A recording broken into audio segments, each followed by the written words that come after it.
Bien, voy a compartir contenido. Bueno, la unidad número 12 lo he dividido en dos partes. Esa es la parte 1, ¿no? Unidad 12, materiales importantes.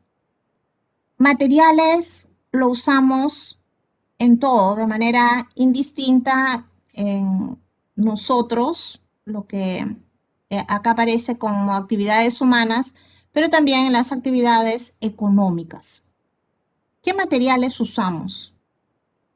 Por ejemplo, en la construcción de una vivienda, ¿no? Que forma parte de una actividad humana, bueno, ¿no? El profesional que debería de ser un ingeniero civil o un arquitecto, en realidad cuando se pretende construir una casa, deberían haber varios profesionales involucrados, ¿no? Porque son varios planos los que son necesarios para construir, ¿no? Y bueno, ¿no? Normalmente eso lo coordina el ingeniero civil, ¿no? Pero allí intervienen pues planos de varias especialidades, ¿no? De estructuras, de cimentación, plano arquitectónico, que tiene que ver bastante con lo que es ventilación, con lo que es iluminación, la parte eléctrica también, ¿no? Varios planos, ¿no? Bien, entonces tenemos una idea de lo que queremos, ¿no? ¿Qué tipo de vivienda queremos, ¿no? Pero dependiendo pues del tipo de vivienda, vamos a tener una necesidad de materiales, ¿no? Pero hablando de viviendas tradicionales, ¿no? Porque esa sería una vivienda muy singular. Eh, Después de tener los planos, lo que se hace es la parte de cimentación, ¿no? O sea, cimentación para que eh, toda la edificación sea resistente, sobre todo a la parte de los sismos, ¿no? La parte sísmica. Y ello involucra, pues, hacer zanjas y en las zanjas, como se puede apreciar en esta vista, colocar, dependiendo del terreno, ¿no? Porque hay terrenos que son para viviendas, pero hay otros que son para uso agrícola de repente o para otro tipo, ¿no? De, de necesidades, ¿no? Entonces se hace zanjas y por acá vemos muy comúnmente, muy usado, viene a ser los fierros de construcción. Y los fierros de construcción son acero, ¿no? Un acero. Bien, entonces en la zanja, por ejemplo, seguramente que acá va a haber vigas de cimentación, ¿no? Seguramente el terreno no es muy bueno que digamos y hay la necesidad de vigas en los cimientos, ¿no? Bien, y para ello, pues las vigas tienen toda un protocolo, digamos, de construcción, ¿no? Bien, pero también luego se tiene que llenar estas vigas, ¿no? En la parte baja, si alguna vez han visto construir, se usan piedras de diferentes tamaños. En las columnas se hacen lo que se denomina zapatas y bueno, hay fierro, ¿no? Que se usa bastante en las construcciones. Por acá está eh, todo el material que va a ser utilizado, que constituye pues hormigón, arena gruesa, cemento, se utiliza mucho cemento, ¿no? Por acá en la parte de atrás vemos las bolsas de cemento, agua,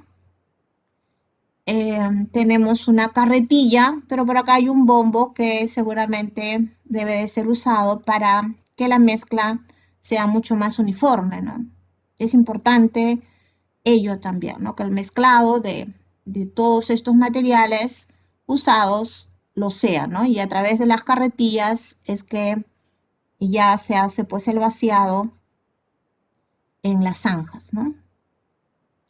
Pero luego de hacer la parte de cimentación, por acá vemos pues las columnas, la proyección de las columnas, vienen la construcción de las paredes, ¿no? En esta vista, ¿no? Pero acá están las columnas que son de fierro, ¿no? De fierro. Y también se usa para los estribos, lo que se llama estribos, alambre, ¿no? O a veces también fierro de 3/8 de repente, ¿no? Dependiendo de la resistencia que haya sido dada por el especialista, ¿no? Porque depende de la cantidad de pisos que tenga la vivienda, ¿no? Y por acá vemos las paredes. Las paredes en las cuales se usa ladrillo. Y los ladrillos son otro tipo de material, ¿no? Son cerámicos que se utilizan y acá hay una mezcla a base de arena gruesa con cemento, ¿no? Para todo el encimado y las paredes, ¿no? Por acá, pues ya no es una vivienda muy común, ¿no? De repente es un edificio y miren cómo son las columnas, ¿no? Ya la parte de los estribos tiene toda una forma diferente a lo que es una vivienda común, ¿no? ¿Sí? Tiene una separación entre estribos mucho menor, ¿no? Bien, entonces acá es una proyección ya para muchos más pisos. Y bueno, acá ya está la parte construida. Y luego vienen los acabados en una vivienda, ¿no? Acabados en los cuales se usa arena fina con cemento. El cemento y el acero, a través de los fierros de construcción, son muy usados en las construcciones de viviendas en general o de edificios, ¿no? Que podría ser de repente el término más global, ¿no? ¿Sí? Entonces ya viene la parte de acabados. Acabados parciales y por acá ya vienen los acabados finales, ¿no? En los acabados finales se utilizan toda una serie indistinta de materiales dependiendo del dueño, ¿no? De lo bonito que quiera ver su casa y también de la parte económica, ¿no? Porque mientras más bonito es, los costos son muchísimo mayores, ¿no? Por ejemplo, acá parte del acabado son los pisos. Ahora los pisos, bueno, acá da la impresión de que fuera parquet, pero a través de cerámicos, de porcelanatos, que se usan ahora mucho, da la apariencia de parquet, ¿no? O sea, madera, ¿no? Madera, la apariencia de la vista de madera, ¿no? Y luego por acá tenemos una escalera en donde las escaleras pues tienen un mayor atractivo si son de aluminio, ¿no? Entonces esta debe de ser de aluminio. Y bueno, todos los pasos debe de tener pues un revestimiento igualito de este tipo, ¿no? ¿Sí? El mismo que aparece en el piso ha sido usado en cada uno de los peldaños, ¿no? Y el pintado, las pinturas que son los que dan pues una apariencia muy buena a la vivienda exteriormente y también interiormente, ¿no? Y también por acá vemos un mueble que es parte de la vivienda, ¿no? Por mencionar pues tan solo parte de ella, ¿no? Pero también en las actividades económicas, ¿no? Si hablamos de procesos automatizados, que tiene que ver bastante con la ingeniería mecatrónica, por acá vemos la fabricación de un automóvil, ¿no? Y lo hacen robots. Estos son robots y se usan ahora mucho los robots porque le dan precisión al ensamble y además el proceso pues es muy rápido y es masivo, ¿no? Que es lo que se quiere, ¿no? En la producción, en este caso pues este sería el producto, lo ideal es que se tenga pues la mayor cantidad de productos en el menor tiempo y de buena calidad, ¿no? Y eso lo permiten los robots. Los procesos ahora, la tendencia es al uso de robots, procesos automatizados, pero tiene pues un costo asociado, ¿no? Que, que si la producción es grande, es rentable, ¿no? Pero si es pequeña, no lo es, ¿no? Bien, y en estos robots también hay materiales, ¿no? La construcción misma de estos vehículos La mayoría de las piezas, de las partes, son metales, y el acero prima en ello. Lo mismo que en los robots mismos, ¿no? Metales, como se puede apreciar acá, y muchas partes electrónicas que también tienen que ver con metales. En el ámbito de la ingeniería mecánica, por ejemplo, una de las áreas viene a ser la generación de energía, ¿no? Y en esa generación de energía hay varios tipos o varias formas de generar energía. Una de ellas viene a ser a través de las caídas de las aguas, es decir, lo que se denominan las centrales hidroeléctricas, ¿no? Bueno, tiene toda una serie de partes. Por acá vemos la altura del salto, ¿no? Lo que se hace es las aguas de los ríos se derivan pues hacia alturas y, ¿no? Esa energía potencial finalmente va a dar lugar a la generación de energía eléctrica, ¿no? Bien, entonces, de la misma manera, acá se utiliza el agua para la generación de energía y vemos toda una serie de unidades de tratamiento para conseguir tal fin, ¿no? El represamiento de las aguas y la derivación a alturas, ¿no? Para conseguir la energía potencial, ¿no? Necesaria. En el campo de la energía o de la ingeniería mecánica eléctrica, que está bastante relacionada no solamente a la generación, ¿no? En menor cuantía en la generación, ¿no? Más es el ámbito de la ingeniería mecánica, de la transmisión, la distribución y la comercialización. Y bueno, esta es la vista a lo lejos de una central termoeléctrica, por ejemplo, ¿no?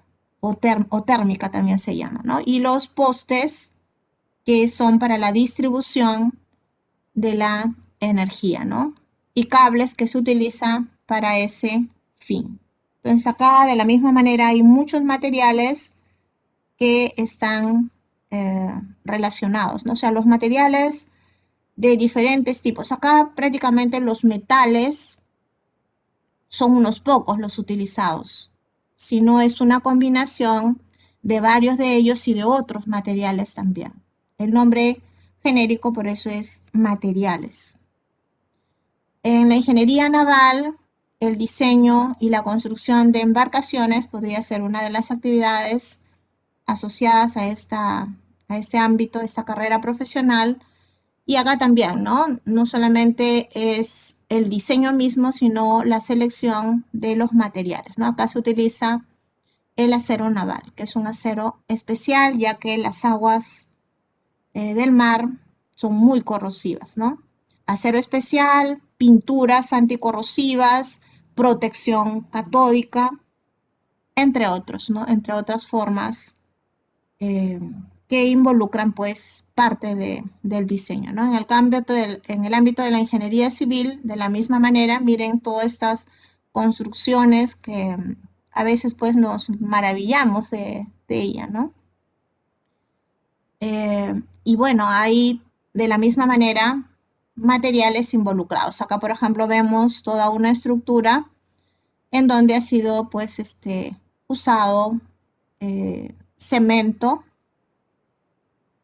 concreto, que es a base de cemento, de piedra chancada, de hormigón, de arena gruesa. Y por acá también una estructura metálica especial, ¿no? En la ingeniería de minas, que es el ámbito de la extracción de minerales para ser luego transformado en metales o en productos especiales para su posterior recuperación de metales, ¿no? Porque esa es la idea, ¿no? Cuando se hace la voladura de una zona donde hay un determinado mineral, y cuando se habla de mineral no solamente se habla de minerales metálicos, ¿no? También es no metálicos, ¿no? En este caso podría ser piedra caliza, por ejemplo, a partir de la cual se fabrica el cemento, ¿no? La piedra caliza es el principal componente del cemento, al igual que lo es el yeso, ¿no? Entonces acá podría ser, como repito, pues una cantera, porque así se llama, ¿no? Aquella zona en donde los geólogos han determinado un material, ¿no? Se llama cantera, ¿no? Y se usa normalmente para la extracción de dicho mineral, dinamita. Entonces la dinamita es otro material complejo, ¿no? Un explosivo para provocar pues que estas rocas muy compactas finalmente pues den lugar a que se extraiga el mineral, ¿no? Y se usa, como vemos por acá, cargadores frontales, volquetes, y los mismos estos cargadores frontales, estos volquetes tienen llantas y son materiales, ¿no? Que han sido especialmente seleccionados para su fabricación y resistencia, ¿no? Porque acá estamos hablando de lo que son eh, vehículos, pues, de carga pesada.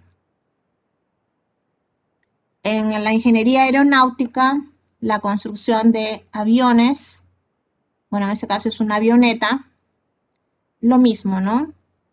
Aparte del diseño aerodinámico, que es especial, es la selección de los materiales, ¿no? Materiales que tienen que ser muy ligeros, ¿no? Porque están pues en el aire, ¿no? El vuelo. En la refinación de petróleo, lo mismo. El petróleo, para refinar el petróleo, en las refinerías, valga la redundancia, de petróleo, que a propósito en Lima tenemos dos importantes, ¿no? Sobre todo una que es muy grande, la Pampilla, que está en Ventanilla, y la otra más pequeña, Conchán, que está al sur, ¿no? Al sur de Lima, en Lurín. Tiene toda una serie de unidades, estos son tanques de almacenamiento, y los tanques de almacenamiento son tanques que han sido fabricados con materiales especiales que tienen que ser resistentes a lo que es pues la agresividad de los productos que allí van a estar almacenados, ¿no? Se utilizan ácidos, entonces tienen que ser resistentes a los procesos de corrosión, por ejemplo, ¿no? Y como podemos apreciar acá, hay toda una serie de tuberías, de ducterías que son utilizadas, y de la misma manera, ¿no? Tienen que tener ciertas características para que no haya colapso del proceso. No haya corrosión, ¿no? Evitar la corrosión. El agua está presente siempre acá, ¿no? En cualquier lugar. Y por tanto el agua sabemos que con el oxígeno provoca corrosión, sobre todo si utiliza acero, ¿no? Tiene que ser aceros especiales. Bueno, en la ingeniería química, que es el ámbito de la fabricación de productos de manera masiva, está, por ejemplo, la producción de cemento, ¿no? Que ya se ha comentado algo. El principal componente, la materia prima, es piedra caliza, que es una mezcla de óxido de magnesio con óxido de calcio. Se calcina, o sea, en hornos, y forma los óxidos respectivos de calcio y de magnesio. Se agrega yeso, que es sulfato de calcio, y eso es cemento, ¿no? O sea, para decirlo de una manera muy simple. Ese cemento que es utilizado mucho, ¿no? Como ya lo vimos en la construcción de viviendas, en el ámbito de la ingeniería civil en realidad, ¿no? Bien, materiales entonces se usan de siempre. La historia demuestra de que siempre han sido utilizados metales, polímeros naturales, materiales compuestos, bueno, ahora ya ese es el nombre que se da, materiales cerámicos, vidrios, siempre han sido usados, ¿no? ahora de una manera mucho más, digamos, mucho más eficiente, ¿no? Pero siempre han sido utilizados. Metales, repito, polímeros, materiales compuestos, cerámicos y vidrio. Pero digamos, los materiales por excelencia más utilizados son los metales. O sea, van a la cabeza. Entonces los metales, por eso su estudio, ¿no? Son los más importantes. Y esos se extraen o se encuentran en la naturaleza a través, pues, de toda una mezcla con otras sustancias, ¿no? Y para ello, pues, hay todo un proceso de tratamiento para su obtención. Entonces, desde esta apariencia, miren un poco terrosa a lo que conocemos, ¿no? Hay un video este es el video que los voy a pasar y que un poco nos indica muy brevemente cuál ha sido la historia de los metales, ¿no? Del uso de los metales.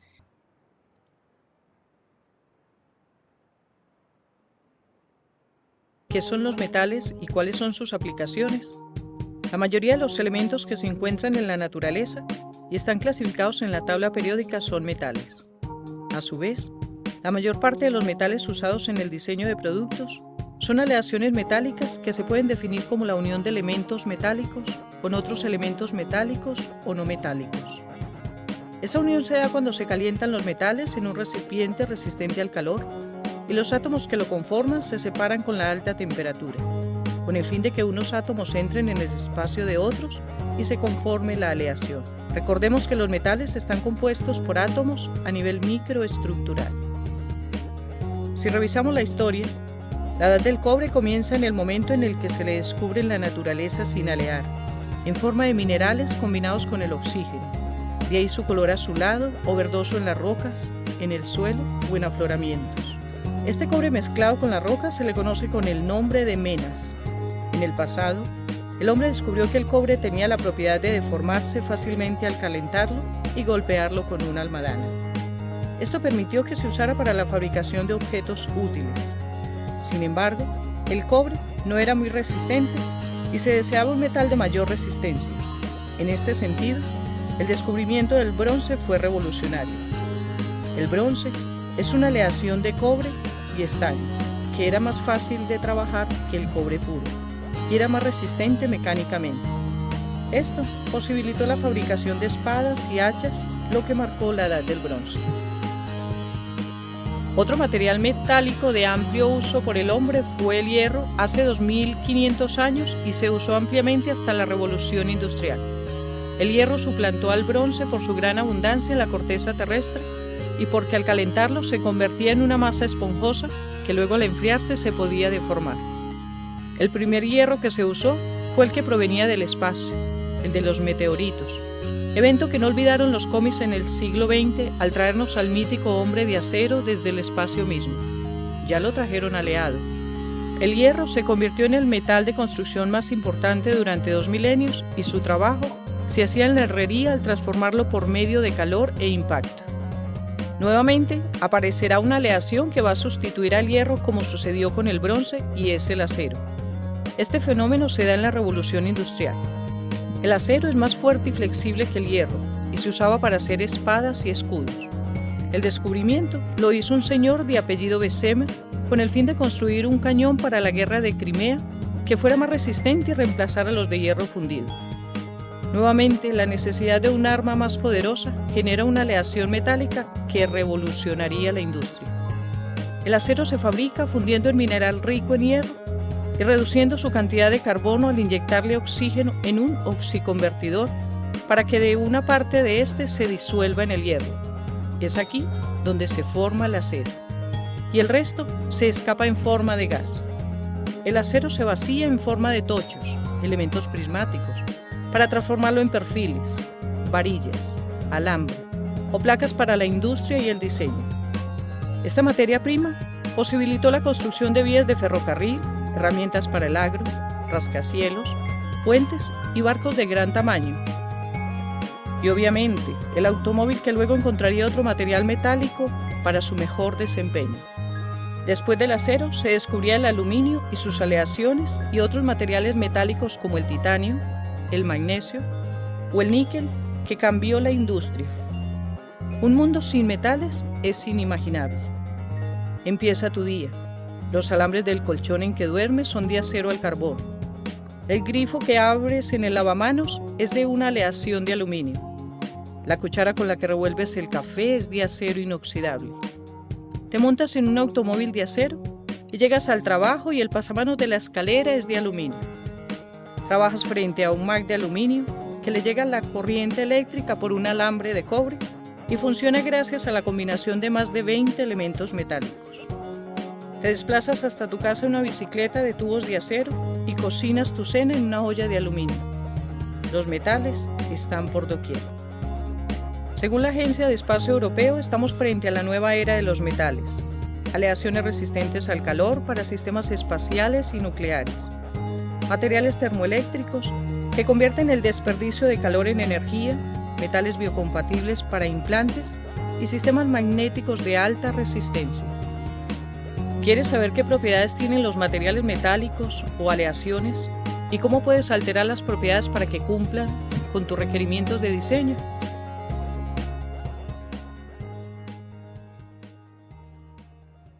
¿Cuáles son las propiedades de los metales y cómo las puedo alterar? Los metales son resistentes mecánicamente, tenaces, dúctiles, tienen altos puntos de fusión y alta resistencia térmica. Pero su resistencia a la fatiga, dureza y resistencia a la corrosión pueden ser menores comparadas con otros materiales. Por ejemplo, el oro es químicamente estable y los demás metales reaccionan con el oxígeno o sulfuros y se pueden volver vulnerables a la corrosión. La conducción del calor, de la electricidad y su ductilidad o capacidad de deformarse se pueden explicar por el tipo de enlaces entre los átomos que lo conforman. Cuando una aleación se forma, lo que sucede es que los átomos se van apilando en capas como cuando se apilan naranjas. Si recordamos que los átomos tienen electrones en su último nivel, estos átomos metálicos dejan que viajen libremente alrededor de ellos y no pertenecen exclusivamente a ninguno. De una manera colectiva, estos electrones que se sienten muy libres forman una nube o mar de electrones que rodean los núcleos metálicos o iones y forman enlaces metálicos entre los átomos que a su vez conforman el material sólido. La posibilidad de que se dé la transferencia de calor o corriente eléctrica en un material metálico se debe a que esta energía la van pasando los electrones de un lado a otro y por eso conducen el calor o la electricidad. También el que se deforme o sea dúctil se debe a que cuando se le aplica una fuerza al material, el colchón de electrones permite que el metal se deforme porque sus uniones no tienen una dirección determinada, lo que sí pasa en un cerámico. Asimismo, la estructura cristalina que forman estos átomos no siempre es perfecta, tienen defectos, lo que genera la posibilidad también de que ellos se puedan deformar. Para alterar las propiedades de los metales hay 3 mecanismos. Alterando en peso los componentes de la aleación, tratándolo térmicamente o procesando el metal. ¿Cómo se logra? En los siguientes videos te mostramos cómo.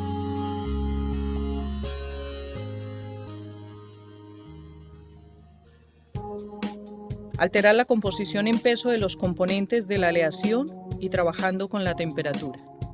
Cuando se tiene un metal puro, los átomos dentro de él tienen una manera de juntarse formando una red cristalina. Al calentarse, el metal puro se funde y los átomos se separan porque los enlaces entre ellos se rompen. El fenómeno se da a una temperatura constante. El procedimiento es simple y se puede hacer en un laboratorio. Se pone en un crisol de fundición el metal, se introduce en el horno previamente calentado y se deja hasta que se funda. Una vez está fundida la mezcla, se saca del horno y se vacía la mezcla en una lingotera. Ahí se inserta un termopar que puede censar la temperatura de fusión inicial del metal fundido. Este procedimiento se registra en una curva de enfriamiento, temperatura versus tiempo, gracias a un software que registra cada etapa de enfriamiento en la curva. En el caso del metal puro, la línea es paralela al eje X, porque el metal tarda un tiempo en fundirse. No todos los átomos se funden al mismo tiempo. Ahora, El metal puro necesita alearse con otros elementos porque se necesita cambiar propiedades. Recuerden que el hombre pasó de la edad del cobre al bronce por esta razón. Si le agrego átomos de un metal a otro metal, se modifican sus propiedades, debido a que las fuerzas de enlace están cambiando. Estos átomos pueden entrar porque al fundir el material los enlaces se rompen y quedan espacios para que el nuevo material llegue o se introduzca en esos espacios. Lo que no se sabía era en qué proporción cada metal debía estar para que la aleación fuera más resistente. Por ejemplo, en el bronce, cuánto de cobre y cuánto de estaño se necesitaba. El hombre empezó a experimentar por pesos. El procedimiento de fundir los metales en diferentes proporciones se repite, haciendo diferentes combinaciones, fundiéndolas y sensando a qué temperatura se solidifica cada aleación. Esto arroja curvas de enfriamiento diferentes y con cambios de pendiente. Adicional, al cambiar proporciones en peso de los dos metales, se dieron cuenta de que cada mezcla fundía a diferentes temperaturas. En la curva de enfriamiento de la aleación hay un cambio en la pendiente. Esto significa que está pasando algo allí. Se están creando o separando enlaces. Si dibujamos las curvas de 3 combinaciones de diferentes porcentajes en peso de 2 metales, esto da como resultado una nueva curva donde podremos graficar cada cambio de pendientes como 2 puntos verticales en la nueva gráfica de temperatura y la proporción de los 2 elementos aleantes. Al unir los puntos, se tendrá como resultado lo que se llama un diagrama de fases en los metales, y fácilmente se podrá observar a una temperatura determinada y con una composición cómo se comporta esa aleación. En otras palabras, se puede revisar si al procesar una aleación, a cuánto tengo que elevar la temperatura del horno. Esto significa dinero en el procesamiento. Ahora, cuando 2 metales se unen, puede suceder que el material resultante sea homogéneo o que el material tenga la misma composición en toda su estructura. Esto se da cuando los 2 metales son solubles entre sí, como cuando unes vodka con jugo de naranja. Si lo congelas, verás una sola composición. En el caso de los metales se llama una sola fase. En el caso del cobre y el níquel, la solubilidad es total, que es el primer fenómeno que se puede dar al unir 2 metales. Si los 2 metales no son solubles entre sí, se da el segundo caso, insolubilidad total entre los metales, que consiste en que el material resultante será heterogéneo, por lo tanto, tendrá diferentes composiciones en su estructura. Pasaría como si congelases un shot. Al observarlo, verá los distintos componentes del licor que lo conforman. Por último, algunos metales son parcialmente solubles entre sí, que es el tercer caso, debido a que esto depende de la temperatura. Nuevamente otro ejemplo, el agua y la sal son solubles a alta temperatura, pero si bajas la temperatura, la sal se precipita y no es soluble. Analicemos este último caso de solubilidad parcial. Se da con la aleación de estaño y plomo. Esta aleación se usa para soldar hojalata en la fabricación de latas de conserva, soldar circuitos eléctricos o unir bornes de batería. Cada soldadura necesita composiciones diferentes por la resistencia que debe tener a su temperatura en su uso. Dibujemos el diagrama del plomo y el estaño y analicemos qué pasa a una composición. Recordemos que el diagrama sale de varias curvas de enfriamiento. En este caso, trazaremos una línea a una composición determinada de plomo y estaño. Punto 1. Empezó el metal a solidificar. Punto 2. Aparece el primer sólido de metal alfa. Punto 3. Aparece un nuevo sólido beta en los bordes de grano porque uno de los metales es soluble en el otro. Como la aleación se está enfriando, los átomos que no son solubles se acomodan por fuera en los límites de grano y al bajar la temperatura nuevamente, aparecen fases de los 2 metales que son insolubles entre sí. Si revisamos la composición, a la que el material pasa de sólido a líquido sin pasar por fases intermedias, podríamos decir que allí los enlaces se acomodan de tal manera que pasan a una temperatura constante de líquido a sólido. Esta composición inclusive funde a temperaturas más bajas del punto de fusión de cada metal por separado. ¡Wow! En esta proporción, las 2 fases solidifican a la misma temperatura, y este punto se llama eutéctico, que viene del griego eutéctos, que significa fundir bien. Esta composición es muy importante, porque permite al que procesa la aleación saber cuál es la temperatura más baja de fundición y por debajo de las temperaturas de cada metal puro. Los taironas usaron este artilugio para fundir fácilmente la tumbaga, una aleación de oro-cobre, y así hicieron todos los objetos que hoy vemos en el Museo de Oro en Bogotá. A continuación, veremos el segundo método para cambiar las propiedades de una aleación y son los tratamientos térmicos.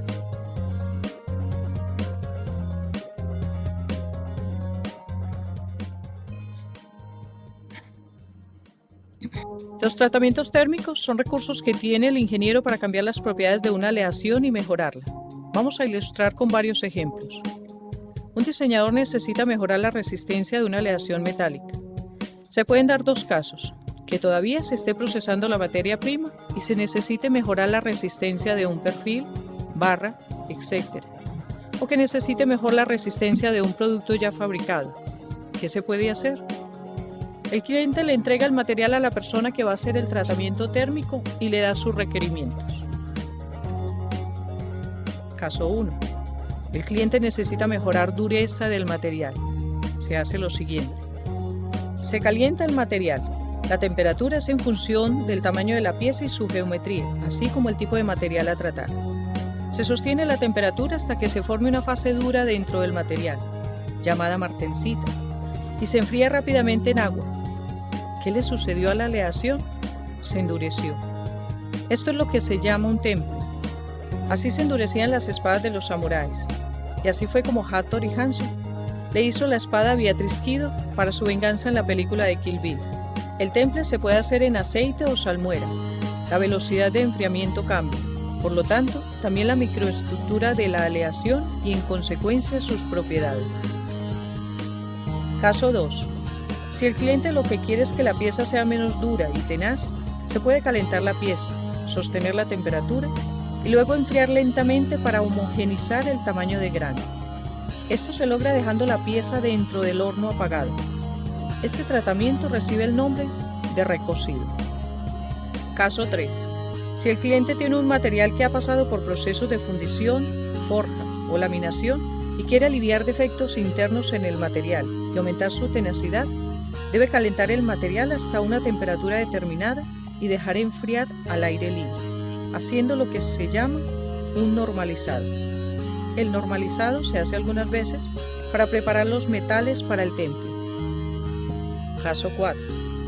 Si el cliente necesita eliminar tensiones internas en el acero y mejorar su tenacidad, se hace un revenido, que consiste en calentar el material hasta una temperatura determinada y enfriar en agua, aire o aceite. Caso 5. Si el cliente quiere un equilibrio de propiedades, hace un temple más un revenido, lo que se conoce con el nombre de bonificado. Hemos visto cómo los metales han evolucionado y han cambiado al mundo a partir de las necesidades del hombre. De sus futuras aplicaciones y desarrollo dependerá el progreso de otros materiales en la industria y el diseño.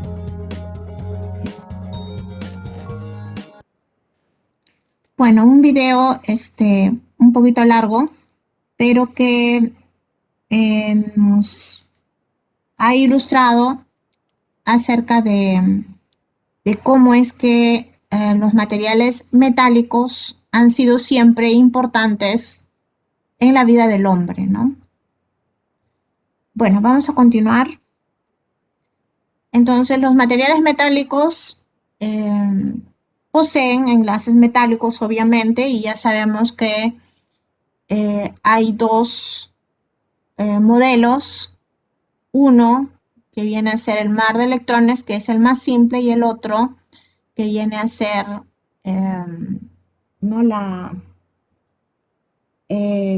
menos conocido, tiene que ver con la teoría de bandas, ¿no? Bien, ¿y por qué son importantes? Por estas propiedades, ¿no? Buen conductor del calor, buen conductor de la electricidad, son dúctiles, son maleables, poseen brillo, alta densidad, color plateado, la excepción el oro y el cobre, ¿no? Y se encuentran a condiciones ambientales en la fase sólida. La excepción es el mercurio. Entonces, por estas propiedades es que son usados, ¿no? Se vio en el video de que estas propiedades, dependiendo del metal que se esté analizando, pueden ser modificadas, ¿no? Por ejemplo, el caso del hierro. El hierro como tal normalmente no se utiliza porque se corroe, es una de las, digamos, características negativas, por decirlo de alguna manera, del hierro, pero se pueden modificar sus propiedades por adición de carbono, es decir, se utiliza el hierro, pero en la presentación de acero, es decir, aleado con el carbono. Y no solamente aleado con el carbono, sino que a veces la presencia de carbono no es suficiente, sino tiene que haber otros elementos que le den propiedades de resistencia a la corrosión, pero también de otro tipo, ¿no? Que le den, por ejemplo, resistencia a los impactos, que le den dureza, entre otras propiedades, ¿no?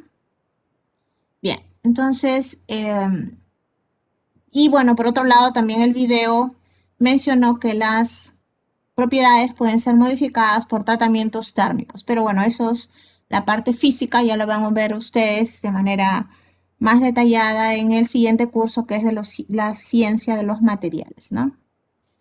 Bien, ¿cómo se obtienen entonces los metales, que son muy importantes en nuestras vidas y en el ámbito de las actividades económicas? Se obtienen, pues, por una serie de procesos, ¿no? Comenzando por su extracción a través de la actividad minera. Se presenta como menas, ¿no? Que es toda una mezcla de elementos. Es más, no aparece como metal, sino aparece como sulfuros de repente, como óxidos, estos materiales, ¿no? Que nos interesan. Y la metalurgia es la que hace el tratamiento singular para tener, pues, los metales con la pureza que corresponda, ¿no? O sea, dos actividades económicas muy relacionadas, ¿no? Lo que se extrae en la minería finalmente va a la industria metalúrgica. Y bueno, allí hay una aplicación de una serie de procesos dentro de los que destacan la calcinación, la tostación, y para la refinación y tener una pureza del 99,9% está la electrólisis. Bien. La electrólisis, ¿no? Lo que se llama nave de electrólisis, donde se obtiene, repito, pues una pureza, la máxima pureza que se puede encontrar, ¿no? 99,99% de ella, ¿no? La industria siderúrgica es aquella actividad económica relacionada específicamente para la obtención del acero. Entonces, siderurgia es para acero, metalurgia es para todos los demás metales. Y bueno, en esta obtención del acero que se vio un poquito en el video, hay toda una estructura, ¿no? Desde el hierro, que por acá lo vemos, fundentes usados, y el carbón, que en la presentación de coque, ¿no? Hierro con carbono y fundentes, porque se obtiene pues en los altos hornos, ¿no? Se llaman así altos hornos porque tienen pues una temperatura pues muy, muy grande asociada, ¿no? Y bueno, ¿no? En todo es un proceso muy, desde el punto de vista ambiental, muy contaminante.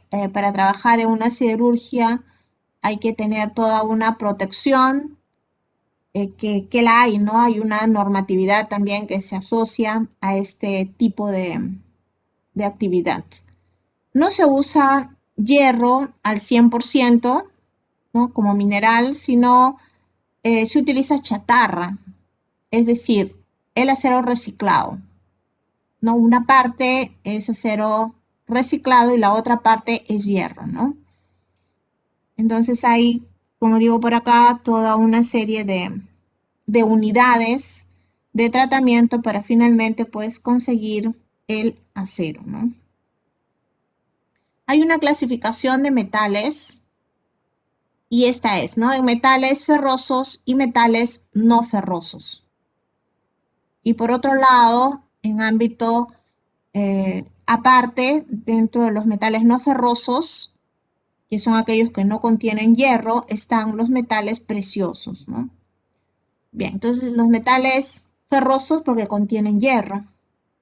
Y dentro de ellos están los denominados aceros, ¿no? Que son muy estudiados, son muy usados.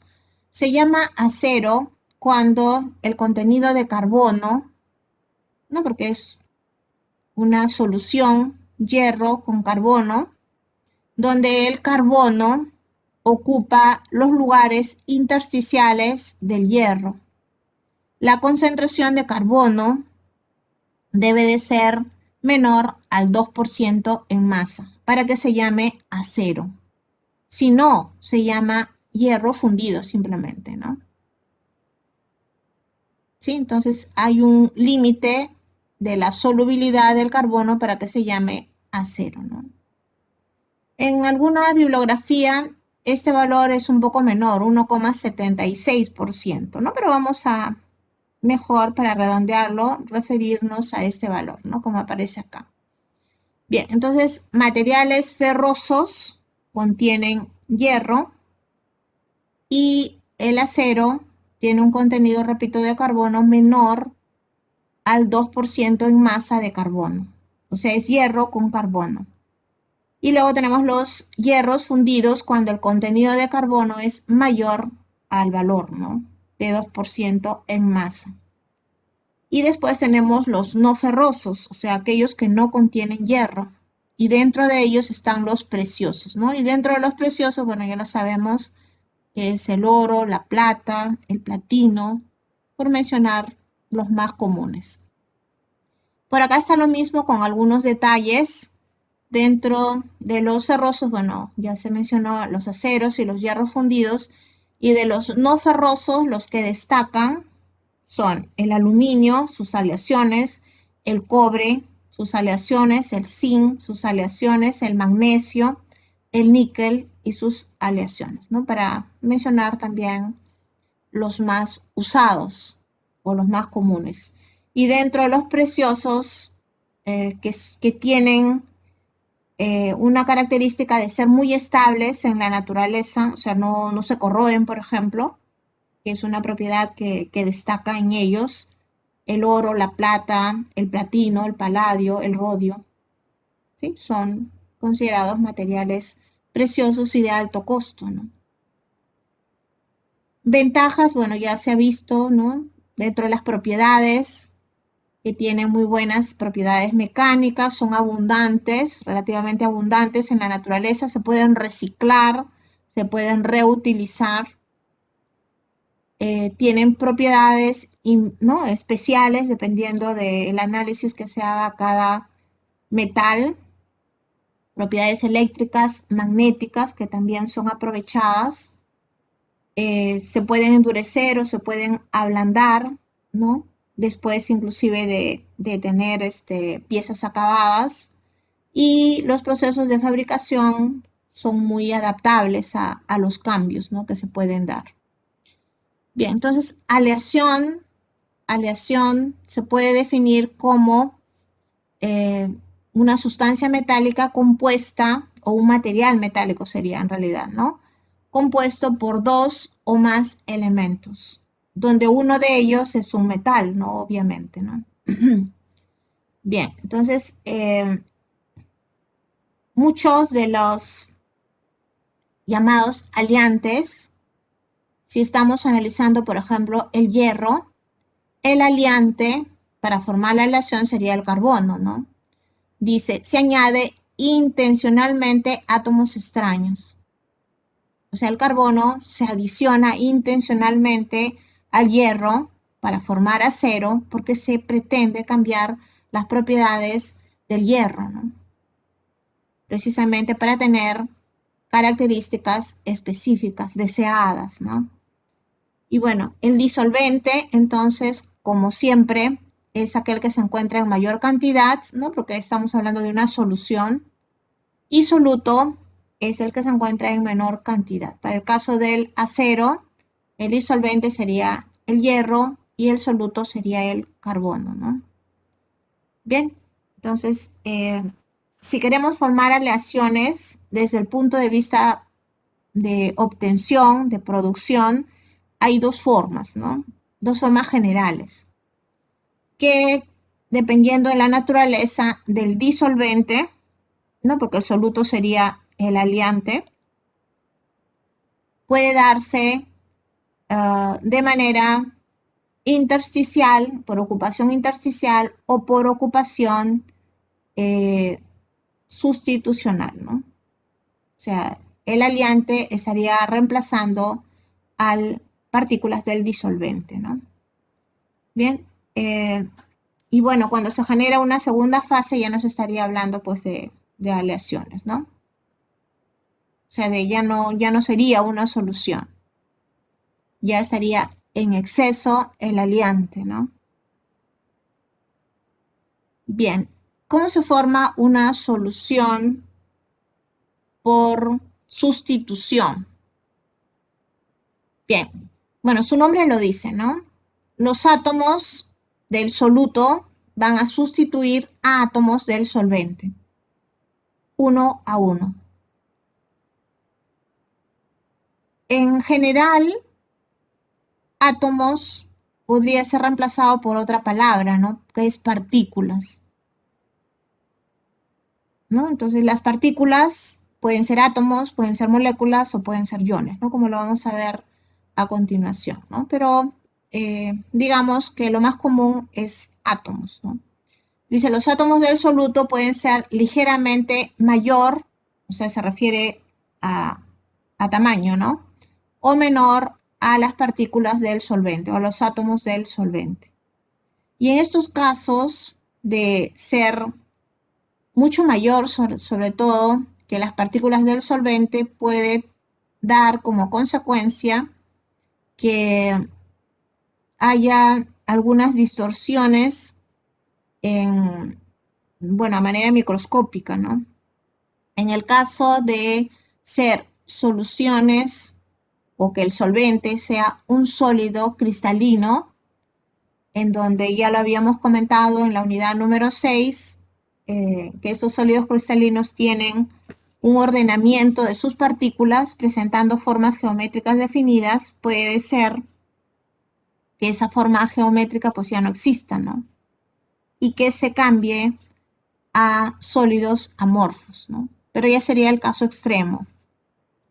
O también podría causar lo que se llama una expansión volumétrica, ¿no? Que eso es lo más frecuente. Bueno, y la otra forma de formar una aleación es por ocupación intersticial.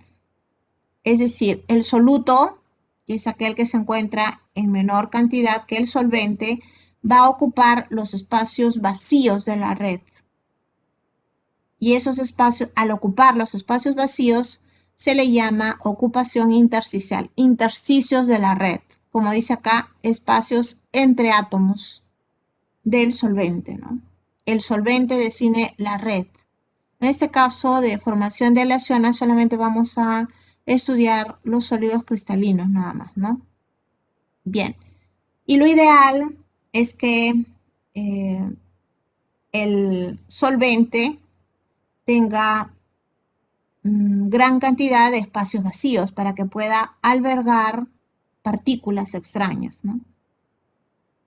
Dice, se producen cuando los átomos del soluto son pequeños con respecto a las del solvente.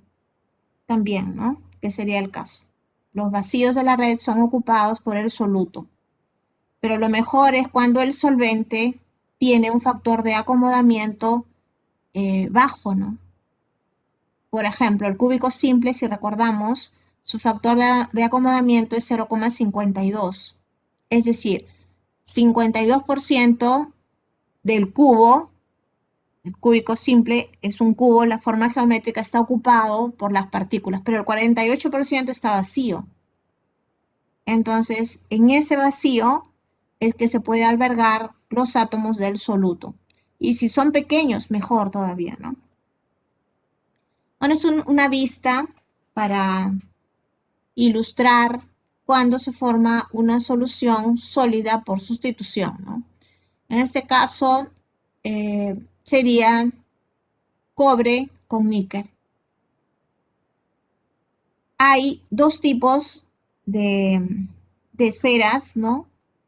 Unas rojas y otras amarillas, porque son dos tipos de átomos, ¿no? Cobre y níquel, ¿no? Podría ser las partículas en rojo, cobre, y las otras amarillas de níquel, ¿no? Bien, entonces estos son planos de partículas que inicialmente serían todas rojas, ¿no? O sea, el solvente sería el cobre. Entonces, antes de formada la solución sólida, todo era cobre. Todas eran partículas rojas. Pero luego se agregó níquel para formar la aleación cobre con níquel.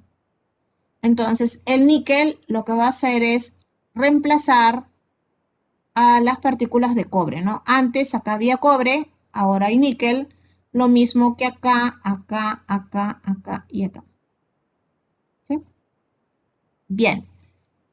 Lo óptimo para formar una solución sólida por sustitución es que los dos, en este caso metales, los dos son metales, tengan el mismo tipo de red cristalina. En el caso del cobre, la red es cúbica de cara centrada. Y en el caso del níquel también, ¿no? Como se indica acá. Red cristalina del cobre y del níquel cúbico de cara centrada.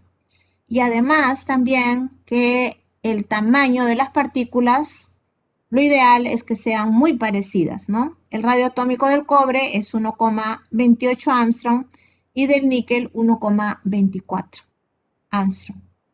O sea, es en el caso del cobre con níquel lo ideal.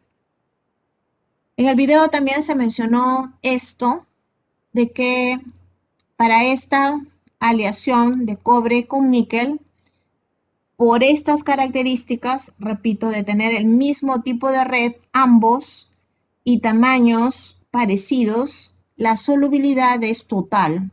O sea, ¿qué significa? Que si al inicio todo era cobre, ¿sí?, se puede ir agregando níquel y puede ir reemplazando, ¿no?, el níquel al cobre, a tal punto que todo después sea níquel, ya no haya nada de cobre. Eso significa solubilidad total, ¿no? O sea, desde 0% de níquel hasta 100% de níquel. O al revés, ¿no? 0% de cobre hasta 100% de cobre. Y en el caso de soluciones por ocupación intersticial, podríamos ver el ejemplo del acero, ¿no? El acero es hierro con carbono, donde el solvente, el que se encuentra en mayor proporción, es el hierro y el soluto es el cobre. Entonces, todas las partículas que acá se ve en rojo sería hierro. Y el hierro, si recordamos la unidad número 6, la última parte, el hierro es una sustancia alotrópica. ¿Qué significa eso? Que es una sustancia que, dependiendo de la temperatura, presenta un tipo de red cristalina. ¿Sí? A temperaturas menores que 912 grados centígrados, presenta una red cúbica de cuerpo centrado. Pero si la temperatura aumenta sobre este valor de 912, cambia de red a cúbica de cara centrada hasta 1314, ¿no? Y si llega a esa temperatura, sobrepasa esa temperatura, nuevamente vuelve a presentar la red cúbica de cuerpo centrado. Es decir, es una sustancia que cambia de red cristalina de acomodo de partículas según la temperatura. Por eso el hierro tiene 2 temperaturas críticas, ¿no? Como ya lo mencionamos.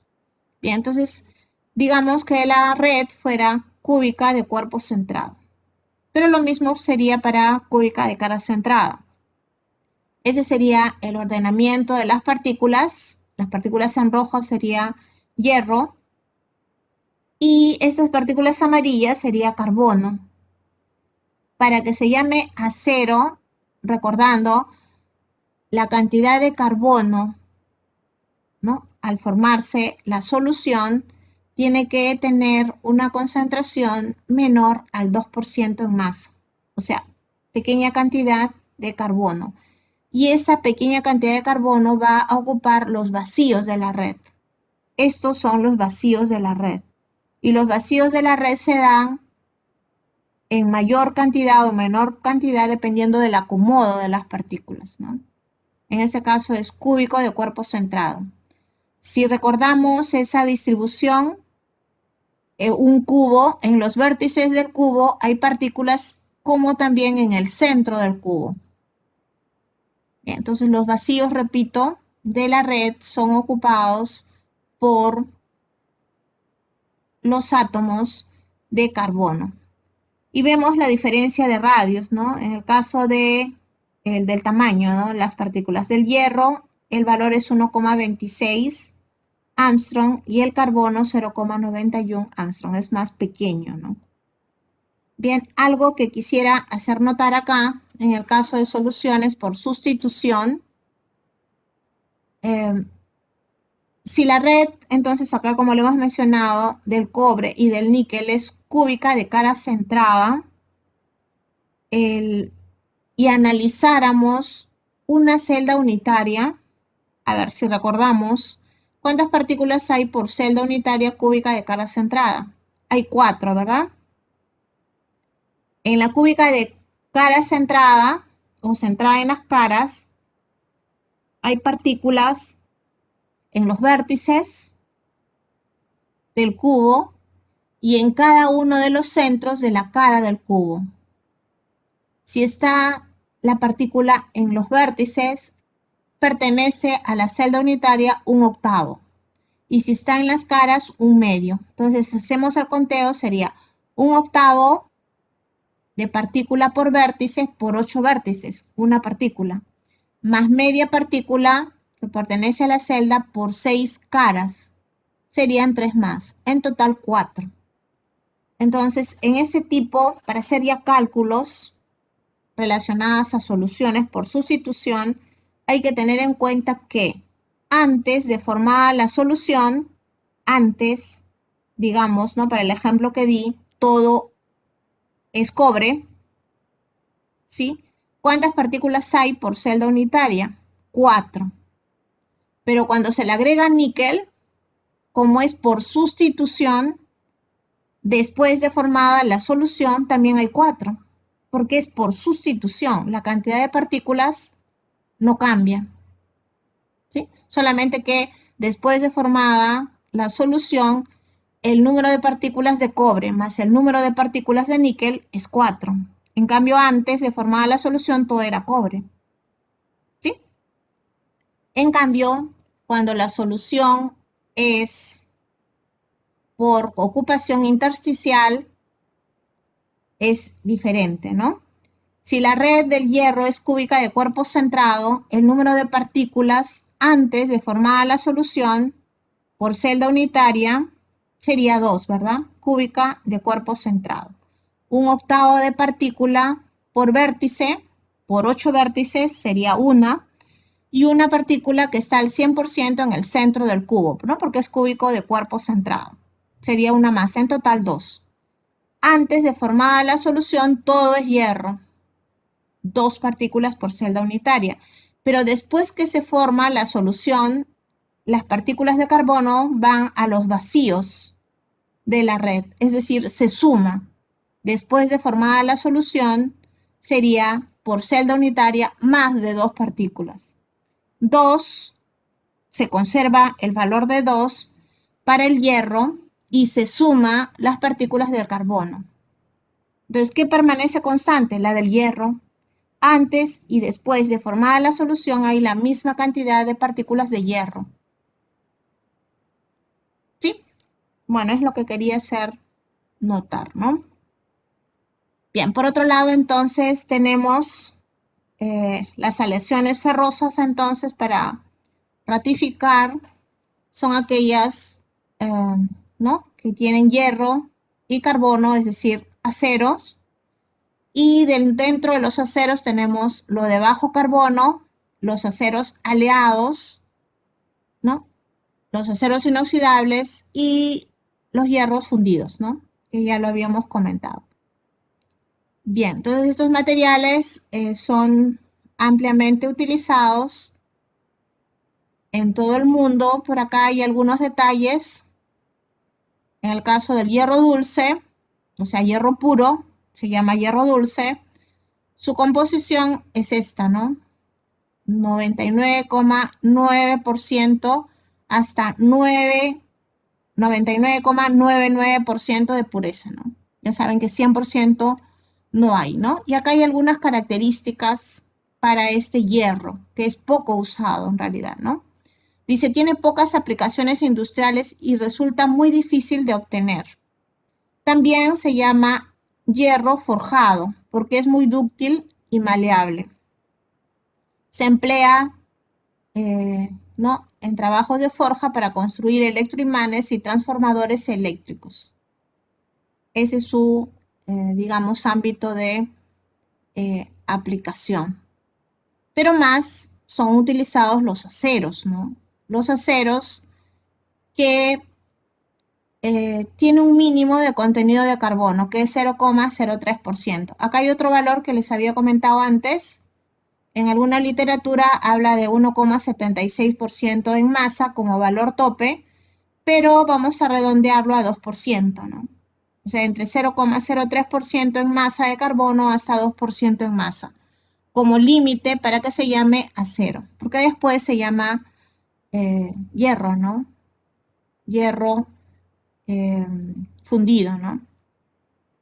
Bien, entonces, pero a este acero se le puede agregar otros materiales, manganeso, níquel, titanio, para seguir cambiando sus propiedades, ¿no?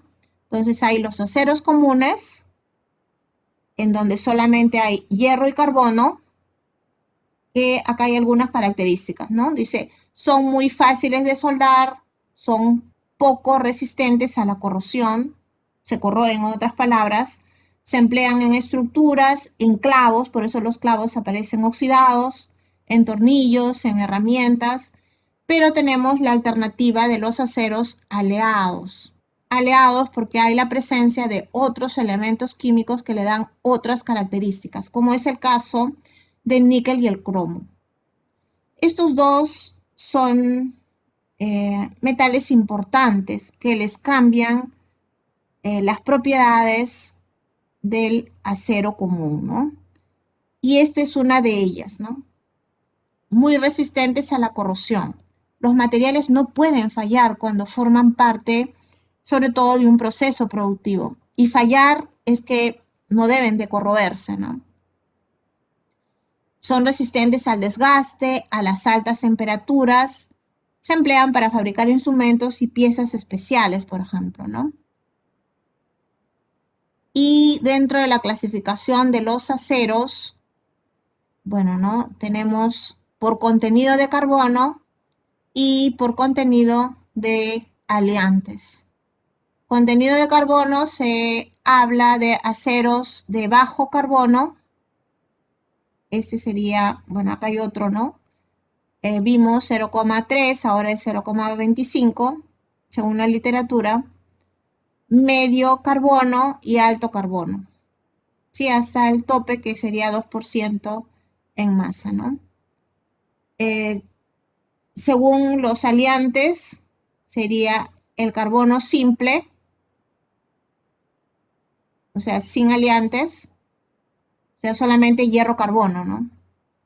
De baja aleación, cuando los aliantes tienen una concentración menor al 5%, y de alta aleación cuando es mayor al valor, ¿no?, de 5%. Bien, y aquí destacan los aceros inoxidables, ¿no? Esto que es muy usado. Y los otros, pues, para herramientas. A continuación hay información que van a tener ustedes a disposición de diferentes tipos de acero según sus aliantes, ¿no? Y características. Por ejemplo, acero al níquel, acero al cromo, aceros al níquel cromo, acero al manganeso, acero al molibdeno, acero al silicio. Y dentro de los aceros inoxidables sigue la clasificación, ¿no?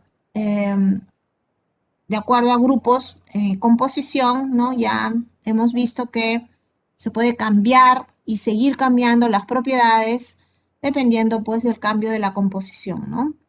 Aceros martensíticos inoxidables, ferríticos inoxidables, austeníticos inoxidables. Esta palabra de ferríticos y austeníticos tiene que ver con la forma alotrópica, ¿no? Del hierro, que es el material base de acero, ¿no? Así se llama, ¿no? Cuando se está analizando una aleación, el solvente se le llama material base, ¿no? En este caso, si es acero, el solvente es hierro, es el material base.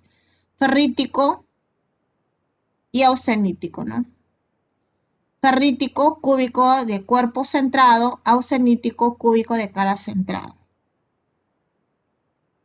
Bien, y fundiciones, que serían cuando la concentración del carbono es mayor al 2% o a este valor, ¿no? Que ya lo habíamos redondeado, ¿no? Entre 2% y más o menos 7% en masa ya se llama fundición, ¿no? 7% en masa de carbono, ¿no? Porque todo lo demás es hierro. Bien, tenemos entonces fundiciones ordinarias, fundiciones aliadas. Esto es simplemente para información de ustedes, ¿no? Un poco para conocimiento de ustedes, ¿no? Porque esto ya, digamos, que tengan pleno conocimiento, ya es un poco difícil, ¿no? Y dentro de las aleaciones no ferrosas, se caracterizan pues por alta resistencia a la corrosión, buenas propiedades de tensión, muy dúctiles, inclusive dice aún a bajas temperaturas, resistencia mecánica, que son propiedades físicas, ¿no?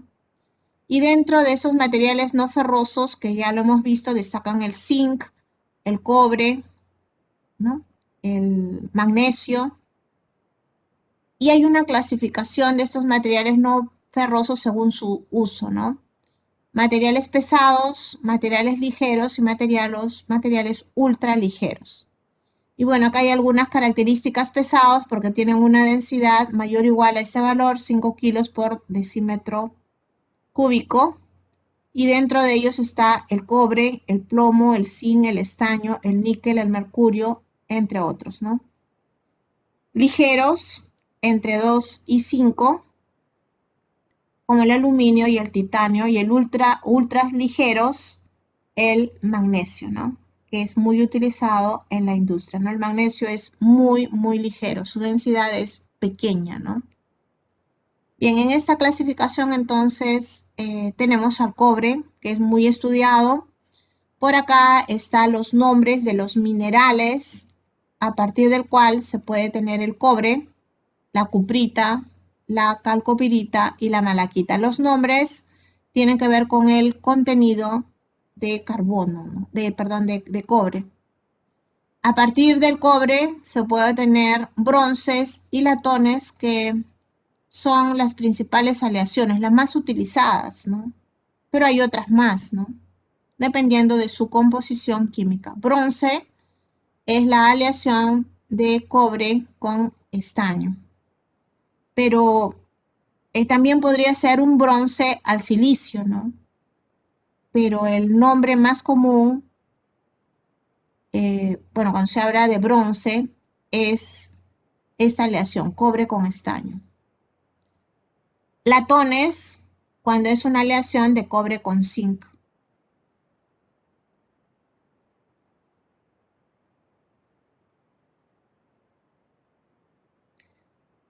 materiales no ferrosos, aluminio, que ¿no? Es un material bastante ligero. El mineral del cual se va a obtener es la bauxita. Y por acá hay algunos detalles, pues, ¿no? El estaño, que es otro material no ferroso, también muy resistente a los procesos de corrosión por naturaleza misma, se obtiene a partir de la casiterita, es su nombre, ¿no? Se utiliza bastante el estaño en todo lo que procede estable, en soldaduras, por ejemplo, en envases para alimentos, ¿no? Dice por no ser tóxico, ¿no? Acá. Puede usarse en instrumentos de alimentación. El zinc es otro. La blenda es el mineral a partir del cual se obtiene el zinc y es muy utilizado el zinc en recubrimientos protectores. El zincado no es otra cosa que depositar zinc electrolíticamente, ¿no? Electrolíticamente sobre el material que se quiere proteger, ¿no? Por ejemplo, el acero. O también podría ser a través de una deposición química, es decir, se usa zinc fundido y las piezas de hierro, ¿no? En caliente, el zinc fundido pues en caliente, ¿no? Se recubre las piezas de hierro, ¿no? Entonces, cuando es químicamente, se llama galvanizado y cuando es electrolíticamente se llama zincado, pero en ambos casos es recubrir con zinc piezas de hierro. Obviamente la electrólisis da lugar pues a que ese recubrimiento de zinc tenga mayor tiempo de vida, ¿no? No es el caso de un recubrimiento por vía química, por inmersión en caliente se llama, ¿no? Bien, entonces el zinc, el níquel, que también es muy utilizado, y hay varios nombres para las aleaciones que se puede formar a partir del níquel, ¿no? Y dependiendo de su composición. Monel, cuando es níquel con cobre, y el cobre está en un 40%. O sea, los nombres varían según la composición. Constantan, cuando el cobre está en un 55%. Y así podemos mencionar también al titanio, que es muy estable. El titanio es muy utilizado, se utiliza puro porque es un material bastante estable. Inclusive se utiliza hasta en piezas de dentadura, ¿no? Como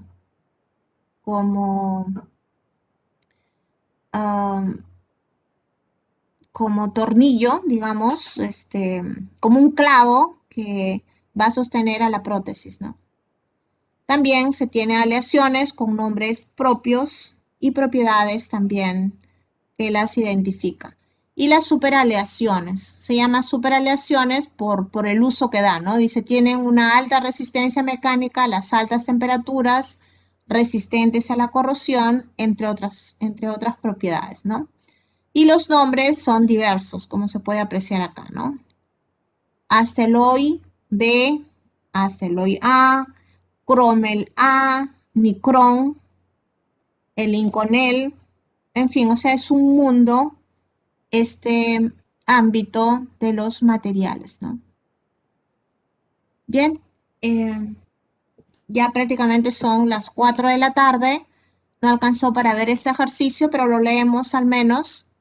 Dice, un acero para soldadura tiene la siguiente composición en porcentaje en masa. Porcentaje en masa.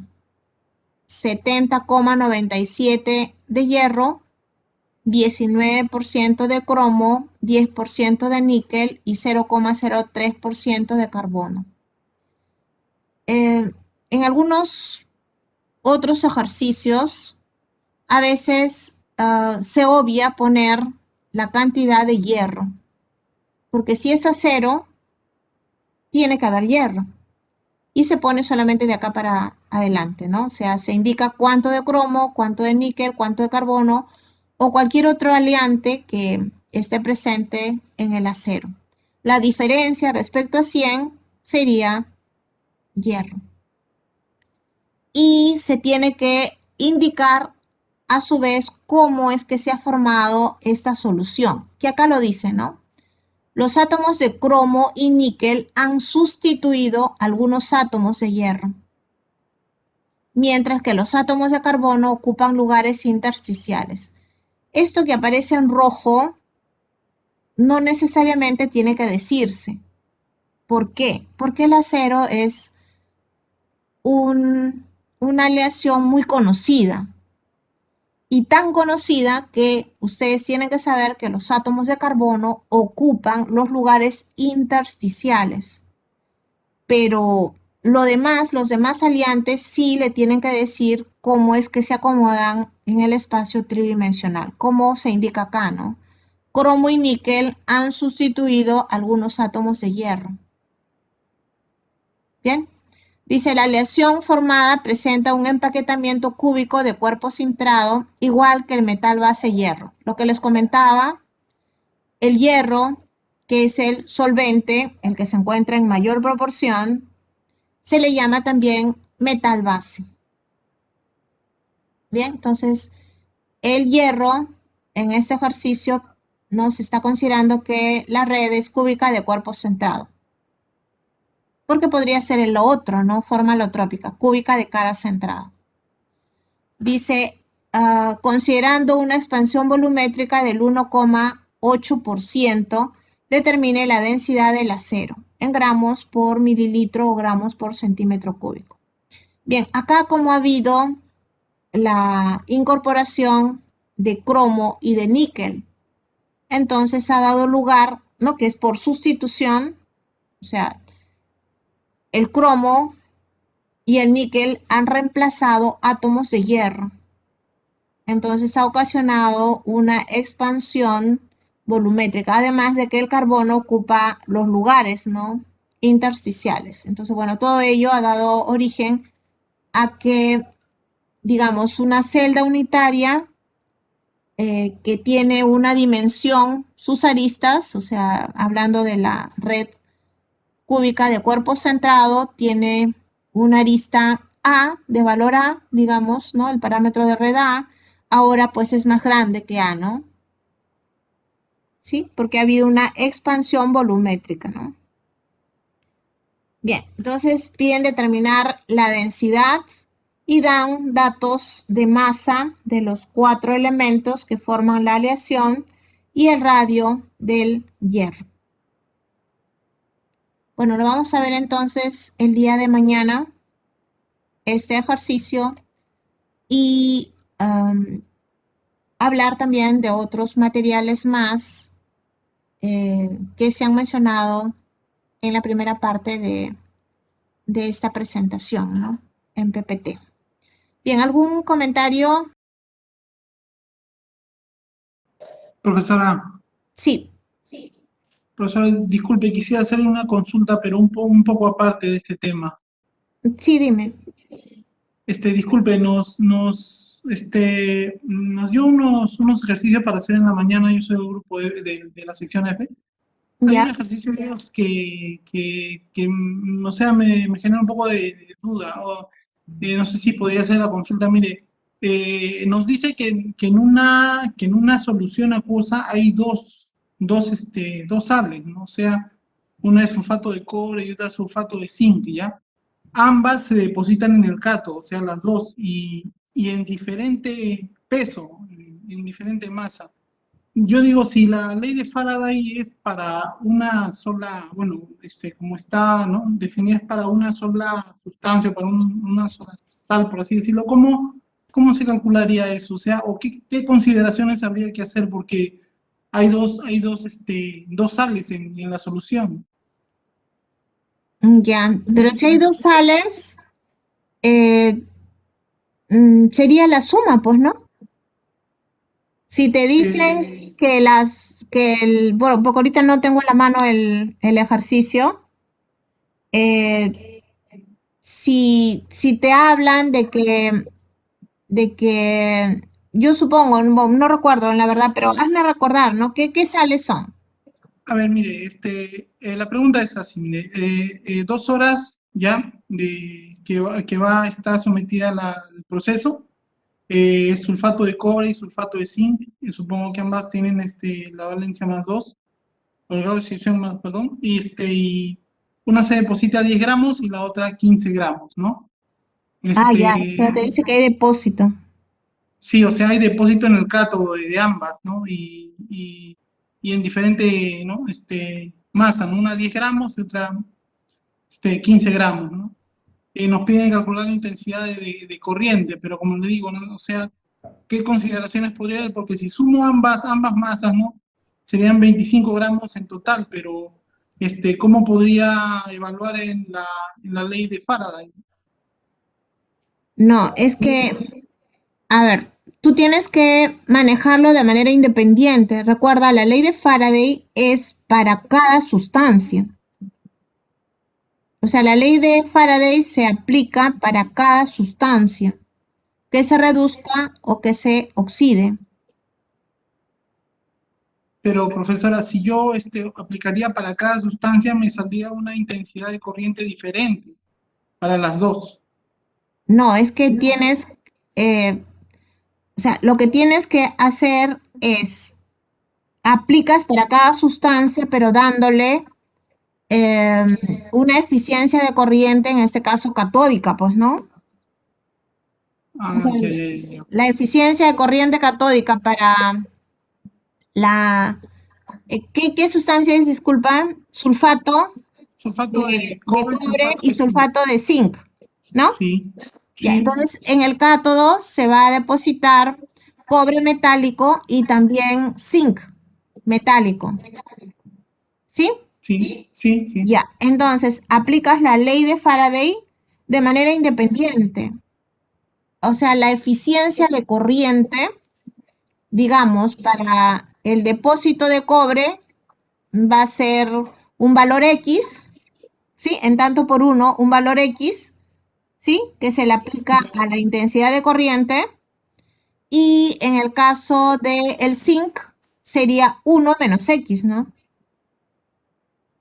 Ya, pero lo que me pasa es que me piden ayer casualmente la intensidad de corriente, o sea, no me dicen que hay una intensidad de corriente, ya, sino me piden ayer la intensidad de corriente, Por eso, pero en esa aplicación individual, ¿ya? lo que puedes hacer luego es sumar, pues, ¿no? Porque vas a despejar en esa ley de Faraday, si la aplicas de manera diferente, despejas la masa de cobre y la masa de zinc. Sí. Entonces se sumarían Y simplemente luego, cada corriente. claro, se suma las masas, porque es dato las masas, y allí te va a salir que finalmente, pues, la intensidad de corriente, ¿no? Sí, sí, ok, ok, ya, ya, o sea, se sumarían ambas intensidades de corriente. Eso es lo que me está diciendo. Claro, se va a sumar ambas intensidades de corriente, ¿no? O sea, el I finalmente va a ser despejado ahí, ¿no? Ujú. Ya, ya, ok. Ya, muchas gracias, profesora, Ya, discúlpeme. pero no olvidar la ley de Faraday se aplica para cada sustancia susceptible a oxidarse o a reducirse. En ese caso hay dos sustancias que se reducen, cobre y zinc. Entonces aplicas de manera independiente para cada uno. Y como tienes datos de lo depositado, luego lo sumas, pues, ¿no? Porque es dato la masa, ¿no? Sí, sí, profesora, es dato. Sí, entonces inténtalo de esa manera y bueno, mañana lo podemos ver, ¿no? Ya, gracias, muchas gracias, profesora, gracias por su tiempo. Bien, si no hay entonces más preguntas, ya estaría dando por terminada la clase y nos vemos pues el día de mañana. Que tengan ustedes buen día.